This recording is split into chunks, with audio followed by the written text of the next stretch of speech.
Bonjour Nicolas Bouzou. Bonjour Dimitri, bonjour Anissa. Bonjour à tous. Nicolas. Alors le Haut Conseil, Nicolas, le Haut Conseil des rémunérations va être créé aujourd'hui. Alors les syndicats de salariés et patronaux vont y siéger. Il y aura aussi des experts, des administrations de statistiques aussi, comme l'INSEE ou la DARES. Bon, à quoi va servir ce nouvel organe public ? Eh bien écoutez, comme les salaires des travailleurs sont bas en France, on a créé en effet un Haut Conseil des rémunérations. Alors cette habitude de créer des hauts conseils, elle est assez courante en France. Elle est assez pénible d'ailleurs à mon sens. Alors les partenaires sociaux devraient pouvoir traiter ces sujets sans Haut Conseil en réalité.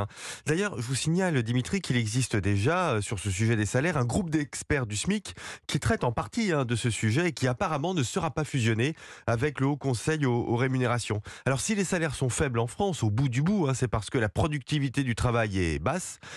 Elle diminue, alors ça tombe bien puisqu'il existe aussi un Conseil national de la productivité qui explique déjà le rôle de l'effondrement éducatif, le manque d'investissement, le rôle même du télétravail sur la baisse de la productivité et donc des salaires. Bon, écoutez, j'arrête de faire du mauvais esprit, on suivra quand même avec attention les travaux du Haut Conseil aux rémunérations, en plus du Conseil sur la productivité et du Conseil des experts sur le SMIC. Alors ce groupe sur le SMIC d'ailleurs a rendu son rapport annuel la semaine dernière et il pointe du doigt la smicardisation de la société. Qu'est-ce qu'il veut dire ce groupe d'experts ? Eh bien écoutez, plus de 17% des salariés sont désormais rémunérés au SMIC. Près de 1 sur 5, on n'avait jamais vu ça. Depuis le choc inflationniste en 2021, le SMIC a été revalorisé 7 fois. Ça représente une hausse totale de plus de 13%. Alors le problème, c'est que les grilles de salaire au-dessus du SMIC sont beaucoup moins dynamiques, notamment parce que les charges sociales sont progressives.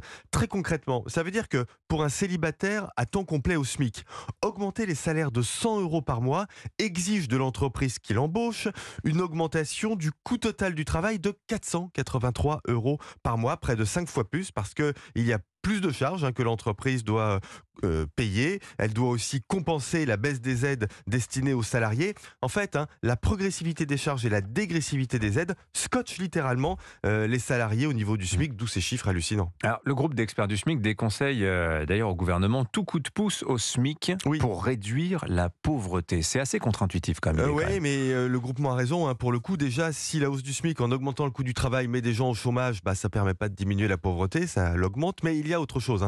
Quand on regarde attentivement les statistiques, la pauvreté des travailleurs vient du temps partiel et en particulier de la structure familiale.